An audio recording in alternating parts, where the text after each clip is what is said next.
معزز بزرگوں، دوستوں اور عزیزوں، رمضان المبارک کے بعد آج جمعۃ المبارک ہے۔ میں نے آپ کے سامنے 29ویں پارے سے ایک دو چھوٹی چھوٹی آیات تلاوت کی ہیں۔ ان آیات کریمہ میں اللہ رب العزت جل جلالہ وعم نوالہ نے کیا ارشاد فرمایا؟ اللہ فرماتے ہیں عن المجرمین، قیامت والا دن ہوگا، ہم ان جرم کرنے والوں سے پوچھیں گے جب وہ جنتی جنت میں چلے جائیں گے، جہنمی جہنم میں چلے جائیں گے، تو جو جنت میں چلے جائیں گے وہ یقیناً راحت اور سکون میں ہوں گے، آرام میں ہوں گے، پرکیف ٹھنڈی فضاؤں میں ہوں گے، اور جو جہنم میں ہوں گے یقیناً آگ کی تپش ہوگی، وہاں عذاب ہوگا، وہاں پریشانی ہوگی۔ قرآن کریم نے سورہ مدثر میں 29ویں پارے کے سورہ مدثر، آپ نے نام سنا ہوگا، پڑھا ہوگا، سورہ مزمل اور سورہ مدثر۔ سورہ مدثر میں اللہ رب العزت نے ارشاد فرمایا عن المجرمین، کہ جب جنتی جنت میں چلے جائیں گے، جہنمی جہنم میں چلے جائیں گے، تو جنتی جہنمیوں سے سوال کریں گے، جنتی دوزخیوں سے سوال کریں گے۔ کیا سوال کریں گے؟ اب وہ سوال قرآن کریم نے ہمیں بتایا۔ اللہ فرماتے ہیں عن المجرمین ما سلککم فی سقر قالوا لم نک من المصلین۔ جہنمیوں سے جنت والے سوال کریں گے ما سلککم فی سقر، تمہیں دوزخ میں کس چیز نے پہنچایا؟ سقر کہتے ہیں دوزخ کو۔ دوزخ میں تمہیں کس چیز نے پہنچایا؟ تو وہ پتہ کیا جواب دیں گے؟ قالوا لم نک من المصلین، ہم دنیا میں نمازیں نہیں پڑھا کرتے تھے۔ دنیا میں کیا نہیں کیا کرتے تھے؟ نمازیں نہیں پڑھا کرتے تھے۔ قالوا لم نک من المصلین، مسلین جو ہے نا لفظ، یہ جمع کا صیغہ ہے۔ مصلی ایک کو کہتے ہیں، نمازی کو مسلین، بہت سے نمازی۔ تو اللہ نے سورہ مدثر میں کیا ارشاد فرمایا کہ جنتی جہنمیوں سے سوال کریں گے کہ کیا چیز تھی جس کی وجہ سے تم دوزخ میں گئے ہو؟ تو دوزخ والے کیا جواب دیں گے؟ قالوا لم نک من المصلین، کہ ہم دنیا میں نمازیں نہیں پڑھا کرتے تھے، پہلا جواب۔ اور دوسرا جواب کیا کہیں گے؟ وَلَمْ نَكُ نُطْعِمُ الْمِسْكِينَ، اور ہم مسکینوں کو کھانا نہیں کھلایا کرتے تھے۔ پھر آگے تفصیل ہے۔ میں چونکہ جمعے کا ٹائم مقرر ہوتا ہے، مختصر ٹائم ہوتا ہے، میں نے اس موضوع کو لیا ہے، اس سبجیکٹ کو لیا ہے جس کے بارے میں میرے اور تیرے آقا دو عالم نبی اعظم احمد مجتبی محمد مصطفیٰ صلی اللہ علیہ وسلم فرماتے ہیں کہ کل قیامت والے دن جب حساب و کتاب کا لمحہ آئے گا نا، تو سرکار نے فرمایا سب سے پہلا سوال نماز کے بارے میں کیا جائے گا کہ تم نے دنیا میں نماز پڑھی تھی یا نہیں؟ اب یہ بھی حدیث ہے۔ اور جہنمیوں کے جو جواب انہوں نے دیا تو انہوں نے بھی یہی کہا کہ ہم قالوا لم نک من المصلین، ہم نمازیں نہیں پڑھا کرتے۔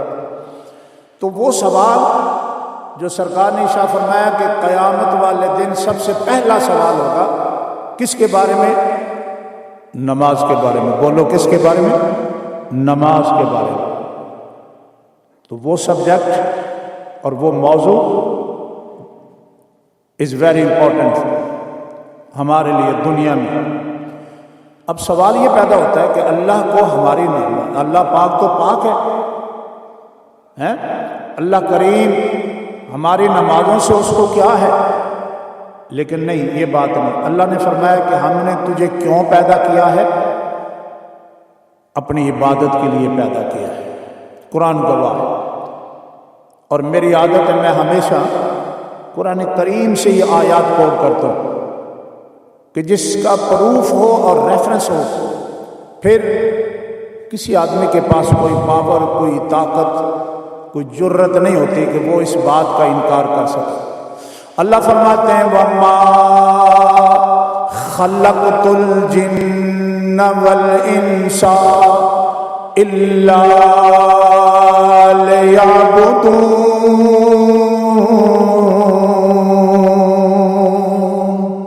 سبحان اللہ کہہ دیجیے، سبحان اللہ. اللہ فرماتے ہیں ہم نے جنوں اور انسانوں کو اپنی عبادت کے لیے پیدا کیا ہے. کس کے لیے پیدا کیا؟ عبادت کے لیے، تاکہ اللہ کے بندے اللہ کے حکم پر اس کے سامنے سر جھکائیں اور اللہ کی پھر رحمتیں ان بندوں کے گھروں پہ نچھاور ہوں. تو اللہ نے فرمایا کہ ہم نے تجھے کیوں پیدا کیا؟ اپنی عبادت کے لیے. اور نماز ان عبادات میں سب سے بہترین عبادت ہے. کیوں؟ اس کی وجہ کیا ہے؟ یہ بھی وجہ ہم نبی پاک علیہ الصلوۃ والسلام سے پوچھ لیتے تو سرکار نے فرمایا کہ اس کی وجہ یہ ہے، ویسے تو زکوٰۃ بھی عبادت ہے، حج بھی عبادت ہے، یعنی صدقہ اور خیرات بھی عبادت ہے، رمضان المبارک کے روزے، یہ سب عبادات ہیں، لیکن ان سب میں نماز از ویری امپورٹنٹ سبجیکٹ. کیوں؟ سرکار نے فرمایا کہ میں جب معراج پہ گیا، اللہ نے مجھے بلایا، اللہ نے اپنے پاس بلا کر مجھے معراج کرایا، اور میرے امتیوں کے بارے میں نے پوچھا کہ یا اللہ میرے غلاموں کے بارے میں کیا حکم ہے؟ تو اللہ نے فرمایا تیرے غلام اور میرے بندے، تیرے امتی اور میرے بندے جب میری بارگاہ میں سر بسجود ہوں گے تو ہم انہیں بھی معراج کا درجہ عطا فرمائیں گے. یہ صرف نبی پاک علیہ الصلوۃ والسلام کے غلاموں کو یہ شرف حاصل ہے. تو سرکار نے فرمایا میری معراج تو اللہ نے سدرۃ المنتہا عرش معلیٰ پہ اور وہاں اپنے پاس بلا کر مجھے معراج کرایا، اپنا دیدار کرایا. اور میرے غلاموں کی معراج کیا ہے کہ جب وہ سجدے میں سر رکھتے ہیں تو سرکار نے فرمایا الصلاۃ معراج المومنین، وہ ادھر سجدے میں سر رکھتے ہیں، ادھر ان کو دیدار الہی نصیب ہوتا ہے. اللہ کی بارگاہ میں جب بندہ اس مقام پہ پہنچتا ہے تو سرکار نے ارشاد فرمایا کہ یہ میرے غلاموں کی معراج ہے، میرے امتیوں کی معراج. تو نماز کے بارے میں چونکہ بات کر رہا تھا کہ اللہ نے تمام اپنی مخلوق کو، جن اور انسانوں کو پیدا کس لیے کیا؟ اپنی عبادت کے لیے کیا. اللہ یہ دیکھنا چاہتا ہے، اللہ تو نمازوں سے پاک ہے، سجدوں سے پاک ہے، اللہ خود عبادت نہیں کرتا لیکن اپنے بندوں کو حکم کرتا ہے. وہ دیکھتا ہے کہ کون بندہ میرے حکم پر عمل کرتا ہے، کون نہیں کرتا. جیسا کہ ابھی 1-2 مہینوں کے بعد قربانی آئے گی، عید قربان آئے گی.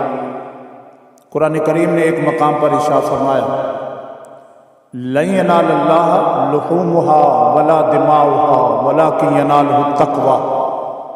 اللہ فرماتا ہے یہ تمہارے جانوروں کے خون اور گوشت میرے پاس نہیں آتا، میں کیا کر رہا ہوں؟ میں تو صرف یہ دیکھنا چاہتا ہوں وَلَكِنْ يَنَالُهُ التَّقْوَىٰ کہ جن کو میں نے حکم دیا ہے قربانی کا، وہ قربانی کر کے مقام تقویٰ پہ فائز ہوتے ہیں، یہ نہیں ہوتے. ان کا تقویٰ اور پرہیزگاری میں دیکھنا چاہتا ہوں. اور پرہیزگار کس کو کہتے ہیں؟ جو اللہ اور اس کے رسول صلی اللہ علیہ وسلم سے ہر وقت ڈرتا رہے، خوف کھاتا رہے، کوئی بھی کام کرے تو ڈر کر اللہ سے کام کرے کہ یا اللہ اس کام میں نیکی ہو، برائی سے مجھے محفوظ فرمانا۔ تو عرض کر رہا تھا کہ نماز، تو سب سے پہلے قیامت والے دن جس چیز کا سوال کیا جائے گا، نبی پاک علیہ الصلوۃ والسلام نے فرمایا وہ نماز کا کویسچن ہوگا۔ The question will be asked on the day of judgment. The first question will be asked on the day of judgment will be نماز۔ نماز کے بارے میں پوچھا جائے گا کہ پڑھی ہے یا ضائع کی ہے۔ ہمارے کچھ ہم سے غلطیاں، لغزشیں، خطائیں ہو جاتی ہیں۔ آپ جانتے ہیں رمضان شریف ابھی گزرا ہے، لیکن ایک بات میں ہمیشہ کہتا ہوں، we are Muslim, we are worshipping to Allah سبحانہ و تعالی، اللہ alone، ایک وحدہ لا شریک کی ہم عبادت کرتے ہیں۔ کیوں جی؟ یہ صحیح بات ہے، یہ مسلمان کی شان ہے کہ وہ کسی کے سامنے سر نہیں جھکاتا، لیکن سجدے میں کس کے سامنے سر جھکاتا ہے؟ اپنے رب العالمین کے سامنے سر جھکاتا ہے، ایک وحدہ لا شریک ہے۔ رمضان شریف ابھی تازہ تازہ ہم سے جدا ہوا ہے، رمضان مبارک لیفٹ گزر گیا، لیکن ایک بات یاد رکھیں، اللہ موجود ہے۔ رمضان المبارک کا مہینہ آتا ہے، زندگی میں آتا ہے اور رخصت ہو جاتا ہے۔ مسلمان کی یہ شان ہے کہ وہ اپنے رب کی عبادت کرتے ہیں۔ رمضان کا مہینہ ہو تو رب کے لیے روزے رکھتے ہیں، اپنے پروردگار عالم کے لیے قیام کرتے ہیں، سجدے کرتے ہیں، قیام اللیل کرتے ہیں۔ لیکن جب وہ مہینہ گزر جائے تو اس کا مطلب یہ نہیں کہ مہینہ گزر گیا اب ہم نے چھوڑ دینا ہے، اس کو عبادت کو چھوڑ دینا نہیں۔ کیوں؟ اس کی what is the main reason? ہم نہیں چھوڑ سکتے۔ We are Muslim, we are worshipping to Allah سبحانہ و تعالی۔ آف کورس کہ رمضان مبارک left us, but Allah alone with us۔ Ramzan مبارک ہمیں چھوڑ کر چلا گیا، لیکن ہم جس کی عبادت کرتے ہیں وہ ہر وقت ہمارے ساتھ ہے، اور وہ کون ہے؟ اللہ ہے۔ بولو کون ہے؟ اللہ۔ ہم اللہ کی عبادت کرتے ہیں اور اللہ مسلمانوں کے ساتھ ہے، ہر بندے کے ساتھ ہے۔ رمضان مبارک تو چلا گیا، لیکن ہم اس کو جانے کے بعد، رمضان مبارک کے جانے کے بعد ہم اپنے رب کی عبادت کی جو کنٹینیوسی ہے وہ ہم اسی طرح جاری رکھتے ہیں، ہم اس کو چھوڑتے نہیں۔ اور ان میں سب سے بہتر جو چیز ہے، سب سے بہتر عمل وہ نماز ہے۔ کیوں؟ نبی پاک علیہ الصلوۃ والسلام نے فرمایا کہ نماز میں، سجدے میں جب میرا غلام سر رکھتا ہے اور پھر اس میں اپنے رب سے گفتگو کرتا ہے، سبحان ربی الاعلی، کہ اے میرے رب کریم تو پاک بھی ہے اور بلند و بالا بھی ہے، بڑی شان والا ہے۔ تو رب کریم جب سجدے میں سر رکھنے والے کے سجدے کو قبول فرما لے تو پھر اس کا مقام بہت بڑا ہو جاتا ہے۔ پھر اس کے بارے میں بھی حدیث پاک میں آتا ہے کہ وہ جب اٹھتا ہے، چلتا ہے، تو سرکار نے فرمایا کہ حقیقت میں چلتا تو بندہ ہے یا کوئی چیز پکڑتا تو بندہ ہے، لیکن اللہ پاک اس کے عمل میں اتنی طاقت عطا فرما دیتا ہے کہ وہ اللہ کہتا ہے کہ نہیں، یہ بندہ نہیں پکڑتا، میں پکڑتا ہوں، میں چلتا ہوں۔ حالانکہ اللہ پاک ان چیزوں سے پاک ہے، اللہ پاک ان چیزوں سے پاک ہے۔ تو حضرات گرامی، نماز کے بارے میں بات کرنا چاہتا تھا، چونکہ ٹائم مختصر ہے۔ قیامت والے دن ایک بندے کو اللہ کی بارگاہ میں حاضر کیا جائے گا، اس سے پوچھا جائے گا کیا تم نے میری عبادات کی ہیں، نمازیں پڑھی ہیں؟ میں نے 5 نمازیں تم پر فرض کی تھی۔ رمضان المبارک کیا تھا؟ اس کے روزے کیا تھے؟ فرض تھے۔ بولو کیا تھے؟ رمضان المبارک کے روزے فرض تھے۔ اب فرض کو پورا کرنا ہر حال میں ضروری ہے۔ اگر نفل ہونا، کہتے ہیں نفلی روزے اگر رکھ لیے جائیں تو ثواب ہے، نہ رکھیں تو کوئی پکڑ نہیں، لیکن جو فرض ہے اس کو پورا کرنا ہر حال میں ضروری ہے۔ رمضان المبارک کے روزے فرض، ہر بندہ کوشش کرتا تھا میں روزہ رکھوں اور اللہ پاک مجھے اجر و ثواب عطا فرمائے گا۔ تو یہ جو 5 نمازیں ہیں یہ کیا ہے؟ یہ بھی فرائض میں شامل ہیں، یہ بھی فرض ہے۔ تو جب رمضان المبارک کے روزے جو فرائض میں شامل تھے وہ اجازت نہیں تھی کہ اس کو چھوڑ دیا جائے، اور جو 5 گانا نماز ہے وہ بھی فرائض میں شامل ہے، وہ بھی اجازت نہیں ہے کہ فرضوں کو چھوڑ دیا جائے۔ سرکار فرماتے ہیں قیامت والا دن ہوگا، اللہ کے حضور ایک بندے کو پیش کیا جائے گا اور وہ بندہ اس سے پوچھا جائے گا کہ بتاؤ تم نے میری عبادت کی ہے؟ وہ بندہ عرض کرے گا مولا نہیں، میں عبادت نہیں کر سکا۔ کیوں نہیں کر سکا؟ بندہ عرض کرے گا یا اللہ میرے اہل و عیال بہت زیادہ تھے، بچے بہت زیادہ تھے، میں ان کی دیکھ بھال میں لگا رہا اور تیرا فرض ادا نہیں کر سکا، اس لیے یہ وجہ ہوئی جس کی وجہ سے مجھ میں یہ کوتاہی پیدا ہوئی، غلطی پیدا ہوئی کہ میں تیرے فرائض پر پوری توجہ نہیں دے سکا۔ اللہ پوچھیں گے اچھا تمہارے اہل و عیال زیادہ تھے، بچے زیادہ تھے، تم اس کی دیکھ بھال میں لگے رہے؟ وہ عرض کرے گا ہاں یا اللہ۔ اللہ فرمائے گا میرے فرشتوں میرے نبی یعقوب علیہ السلام کو بلاؤ۔ جب بلایا جائے گا، آپ کو پتہ ہے یعقوب علیہ السلام کے کتنے بیٹے تھے؟ 12 بیٹے تھے۔ کتنے بیٹے تھے؟ 12 بیٹے تھے۔ اللہ فرمائے گا میرے ملائکہ میرے بندے یعقوب کو بلاؤ۔ جب بلایا جائے گا اللہ فرمائیں گے بتاؤ، اس بندے سے کہیں گے بتاؤ تمہارے اہل و عیال زیادہ تھے یا اس میرے یعقوب کے زیادہ تھے؟ تو وہ بندہ عرض کرے گا مولا اس تیرے نبی یعقوب علیہ السلام کے اہل و عیال زیادہ تھے۔ تو اللہ پوچھے گا پھر تم نے کیوں نہیں نماز پڑھی؟ وہ بندہ عرض کرے گا مولا بس یہی غلطی ہوئی اور میں اس اپنے اہل و عیال کی وجہ سے تیری عبادت میں کوتاہی کر چکا۔ تو اللہ فرمائے گا اچھا اے میرے ملائکہ اس بندے نے میرا کہنا نہیں مانا، میرا حکم نہیں مانا دنیا میں، آج ہم جس طرح اس نے دنیا میں مجھے بلایا تھا الیوم ننساکم کما نسیتم لقاء یومکم ھذا، کہ جس طرح اس نے دنیا میں مجھے بلایا تھا اور اس بات کو بھی بلایا تھا کہ کل قیامت والے دن اس نے اپنے رب کو ملنا تھا، تو آج ہم اس کو بھول جاتے ہیں۔ اے فرشتوں لے جاؤ اس کو جہنم کی آگ کی طرف لے جاؤ۔ حضرات گرامی بے شک اہل و عیال کی ذمہ داری باپ پر ہے، لیکن وہ اپنی جگہ پر ذمہ داری ہے، لیکن اللہ کے جو حقوق ہیں، اللہ کے جو فرائض ہیں وہ اپنی جگہ پہ موجود ہیں۔ تو ہمیں کیا کرنا چاہیے؟ ہمیں اپنے اہل و عیال کی بھی دیکھ بھال کرنی چاہیے اور اللہ کے احکامات پر بھی عمل کرنا چاہیے، اور نمازوں کو یہ کوشش ہو کہ نماز جماعت کے ساتھ ادا کریں اور نماز ضائع نہ ہو۔ اگر کسی وجہ سے جماعت کے ساتھ نہیں آ سکتے تو پھر بھی نماز پڑھنے کی کوشش کریں، اور اگر نماز رہ گئی ہو تو اس کو قضا کریں تاکہ تمہارے نامہ اعمال میں ایک تو نیکیوں کے انبار لگ جائیں، اور دوسری بات اللہ کے احکامات پر عمل پیرا بھی ہو جائے۔ معزز سامعین، حضرت ابن عباس رضی اللہ تعالیٰ عنہ یہ کون تھے؟ حضور کے چچا حضرت عباس رضی اللہ تعالیٰ عنہ کے بیٹے تھے، حضور کے چچا کے بیٹے تھے، بڑے مشہور معروف صحابی رسول ہیں۔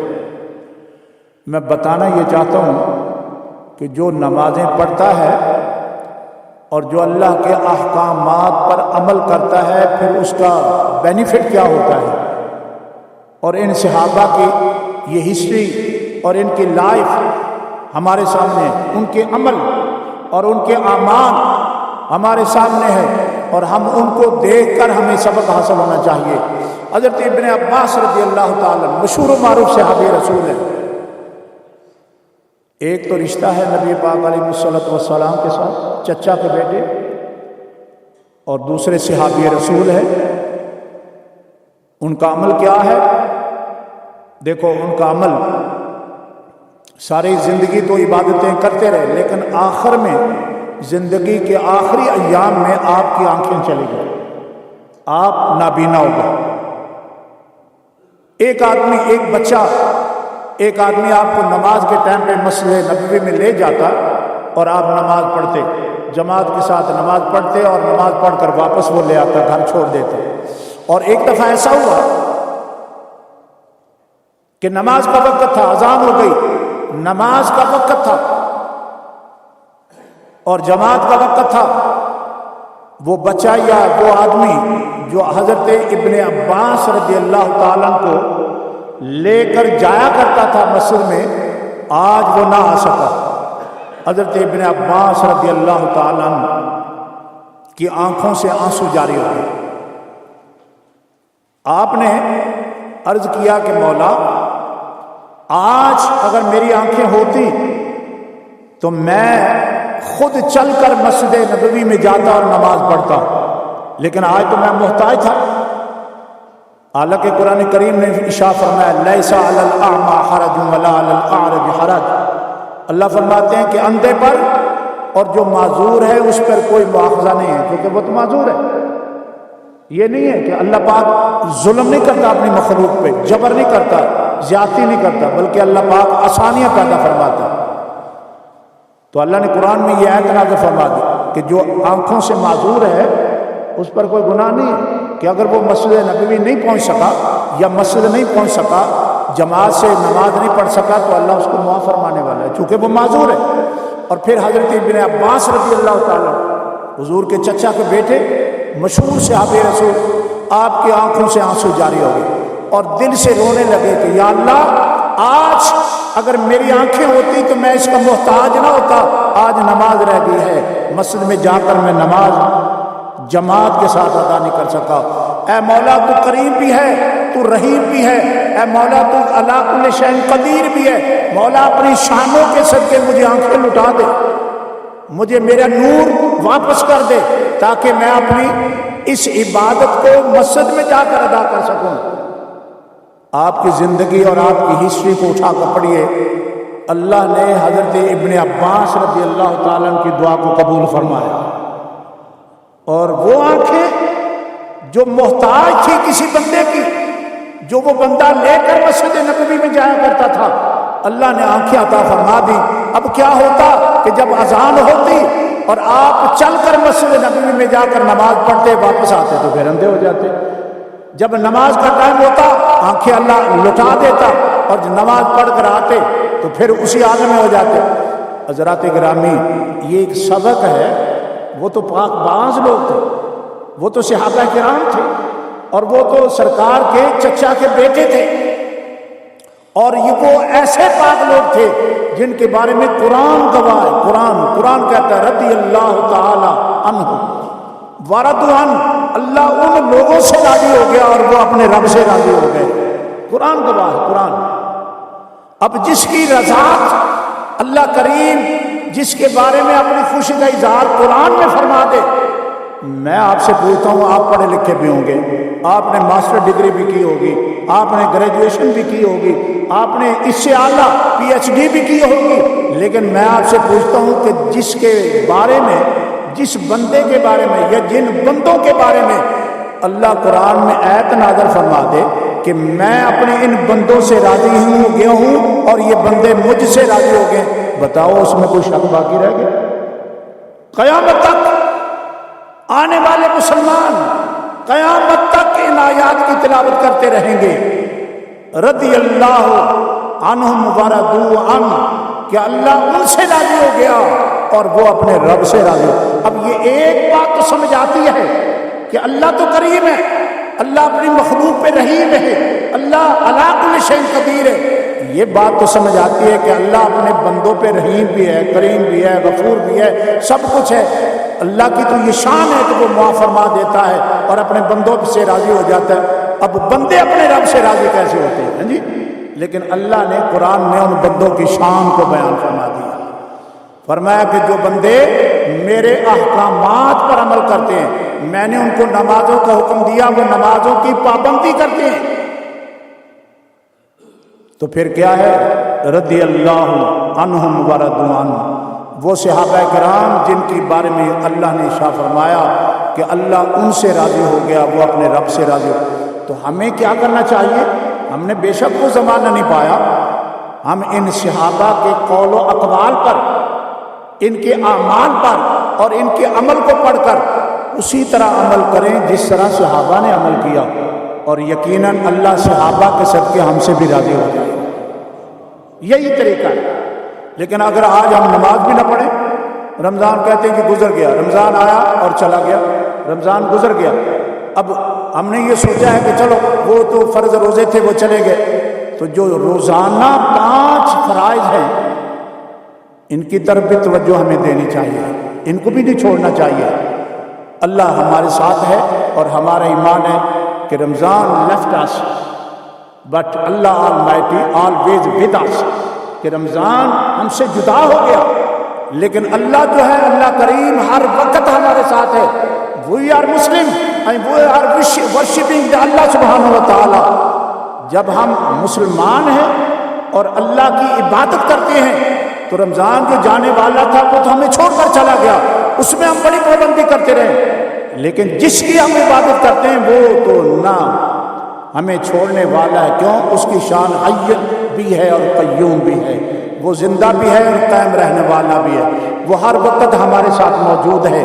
تو اللہ پاک ہمیں اس کی توفیق عطا فرمائے، اپنی عبادت کرنے کی توفیق عطا فرمائے، اور نماز سب سے بہترین عبادت ہے۔ محمد زہیب ولد محمد اشرف کو اللہ تعالیٰ نے بیٹا عطا فرمایا ہے، اس کے لیے دعا کریں اللہ اس بیٹے کی عمر کو دراز فرمائے۔ آج ہی محمد اشرف صاحب نے اپنے پوتے کی خوشی کے لیے دروازے کے قریب مٹھائی رکھی ہے، آپ جاتے ہوئے نماز کے بعد اس مٹھائی کو بھی کھاتے جائیں اور اس بچے کے لیے درازی عمر کی بھی دعا کرتے جائیں، اور جس فیملی کو، جس بچے کو، جس باپ کو یا جس دادے کو اللہ نے یہ بیٹا اور پوتا عطا فرمایا ہے ان سے بھی گزارش ہے کہ وہ اللہ کا شکر ادا کرے۔ اللہ نے انہیں نعمت عظمیٰ عطا فرمائی ہے اور اولاد نرینہ عطا فرمائی ہے، اور جب بھی کوئی اللہ کی نعمت ملے تو قرآن کا یہ وعدہ ہے لئن شکرتم لازیدنکم، قرآن کا وعدہ ہے کہ کیا کرے بندے کی کیا حالت ہونی چاہیے کہ جب اللہ تمہیں کوئی نعمت عطا فرمائے تم اللہ کے حضور جھک جایا کرو، سجدے میں سر رکھ کر جھک جایا کرو اور کہو کہ یا اللہ تیرا کروڑ شکر ہے۔ یہ کروڑ ہم لفظ استعمال کر سکتے ہیں، اللہ ان چیزوں کا محتاج نہیں ہے۔ یہ لاکھ کروڑ خرب ارب یہ سب ہماری تعداد ہو سکتی ہے، ہم تو یہ کہہ سکتے ہیں مولا تو نے اتنی نعمتیں عطا فرمائی ہیں کہ ہم ان لمیٹڈ جس کو کہتے ہیں ان گنت ہم تیرا شکر ادا کرتے ہیں، اور یہی مسلمان کی شان ہے اور علامت ہے۔ اللہ پاک ہم سب کو توفیق عطا فرمائے۔ اذان دے